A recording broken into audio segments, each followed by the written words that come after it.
नमस्कार दोस्तों, स्वागत करता हूं आज के इस वीडियो में। ये सभी जानते हैं कि इस साल G20 की प्रेसिडेंसी इंडिया के पास है। यानी दुनिया के टॉप 20 देशों के बीच जितने भी मीटिंग्स होंगे वो इंडिया के द्वारा होस्ट किया जाएगा। इस साल की मेन समिट 9 और 10 सितंबर को न्यू दिल्ली में होगी। पर इस G20 का मकसद आखिर है क्या? क्यों ये मीटिंग्स हर साल होती हैं? आइए जानते हैं आज के इस वीडियो में। G20 से पहले एक ग्रुप था G7 नाम का। दरअसल अर्ली 1970s में दुनिया की फाइनेंशियल कंडीशन काफ़ी ख़राब थी, जिसका मेन रीज़न था 1973 की ऑयल क्राइसिस। ये क्राइसिस तब शुरू हुआ जब अरब देशों ने उन देशों को तेल बेचना बंद कर दिया जो कि इजराइल को सपोर्ट करते थे। इसमें मोस्टली अमेरिका और यूरोप जैसे वेस्टर्न कंट्रीज थे। तो इन देशों के सारे सरकारों ने डिसाइड किया कि इस क्राइसिस को ख़त्म करने के लिए उन्हें एक साथ आना होगा। तो USA, France, UK and West Germany के फाइनेंस मिनिस्टर्स इकोनॉमिकल फोरम्स बनाने के लिए एक मीटिंग करते हैं। 2 साल बाद ये इटली और फ्रांस को भी इंक्लूड कर लेते हैं और 1975 में हुआ G6 की फर्स्ट मीटिंग। इसके बाद 1976 में कनाडा भी इस ग्रुप में ज्वाइन करता है और ये बन जाता है G7 ग्रुप। ये सातों देश अपने टाइम के सबसे डेवलप्ड देशों में से थे और ये सारे ऑयल क्राइसिस से जूझ रहे थे। तो इनका मकसद था साथ में बैठकर इकोनॉमिक स्ट्रैटेजीज बनाना। 1998 में रसिया को भी इस ग्रुप में शामिल किया गया और ये G7 G8 बन गया। पर 2014 में क्रीमिया को इन्वेड करने की वजह से रसिया को इस ग्रुप से निकाल दिया गया और ये ग्रुप फिर से G7 बन गया। G20 की शुरुआत भी फाइनेंशियल क्राइसिस के वजह से हुई। 1997 की एशियन फाइनेंशियल क्राइसिस, इसके वजह से कई सारे देशों में अनएम्प्लॉयमेंट और दंगे भी होने लगे।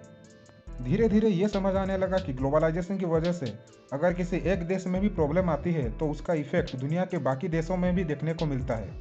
तो G7 के मेंबर्स ने ये रियलाइज़ किया कि इस प्रॉब्लम से बचने के लिए उन्हें दुनिया के बाकी एमर्जिंग इकोनॉमिकल पावर्स के साथ मिलकर बातें डिस्कस करनी पड़ेगी।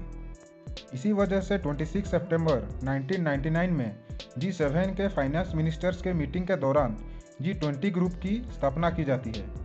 अब इसमें सवाल यह है कि आखिर इस G20 ग्रुप में किसे रखा जाए और किसे नहीं। तो सबसे पहले फाउंडिंग मेंबर्स यानी G7 के मेंबर्स तो यहाँ डेफिनेटली रहेंगे। इसके बाद देखा जाता है कि दुनिया की सबसे बड़ी इकोनॉमीज कौन सी है। ये बेसिस पर India, China, Brazil, south Africa और रसिया को इंक्लूड किया गया। इसके बाद ऐड किया जाता है रीजनल पावर्स को। दुनिया के हर रीजन का कोई ना कोई सुपर पावर देश रहता है। इस वजह से एशिया में इंडोनेशिया और साउथ कोरिया, साउथ अमेरिका से ब्राज़ील और अर्जेंटीना, नॉर्थ अमेरिका से मेक्सिको, ओशिनिया के रीजन से ऑस्ट्रेलिया, मिडिल ईस्ट के रीजन से सऊदी अरेबिया और टर्की और यूरोप के रीजन से पूरे यूरोप को रिप्रेजेंट करने के लिए यूरोपियन यूनियन को एज ए होल कंसिडर किया गया।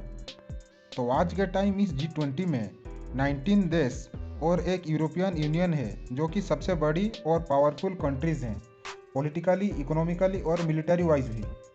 G20 ग्रुप्स की मीटिंग्स सिर्फ इन देशों के फाइनेंस मिनिस्टर्स और सेंट्रल बैंक गवर्नर्स के बीच होती रही। पर साल 2008 की ग्लोबल फाइनेंशियल क्राइसिस के बाद सभी ने ये रियलाइज़ किए कि हमें और सीरियसली मीटिंग्स करनी चाहिए। सिर्फ फाइनेंशियल मिनिस्टर्स ही नहीं बल्कि इन देशों के प्रेसिडेंट्स और प्राइम मिनिस्टर्स भी मिलने चाहिए। तो G20 की पहली ऑफिशियल मीटिंग 2008 में ही अमेरिका में होती है और इसके बाद हर साल ये समिट अलग अलग देशों में होती आ रही है। इसे स्मूथली चलाने के लिए एक ट्रोइका सिस्टम का यूज किया जाता है। पिछले साल का G20 प्रेसिडेंट, इस साल का G20 प्रेसिडेंट और आने वाले साल का G20 प्रेसिडेंट, जो कि साथ में मिलकर काम करते हैं।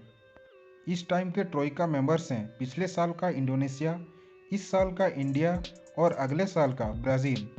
G20 के ये प्रेसिडेंशियलशिप एक रोटेशनल बेसिस पर होती है।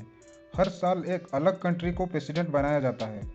इन 20 देशों के अलावा कुछ गेस्ट देशों को भी G20 में इनवाइट किया जाता है, जैसे कि स्पेन के पास परमानेंट इनविटेशन है और इसके बाद होस्ट कंट्रीज बाकी के देशों को भी इनवाइट कर सकते हैं। तो इस साल इंडिया ने 9 और कंट्रीज जैसे कि Mauritius, Netherlands, Nigeria, Singapore, Spain, UAE, Bangladesh, Egypt और ओमान को भी इनवाइट किया है।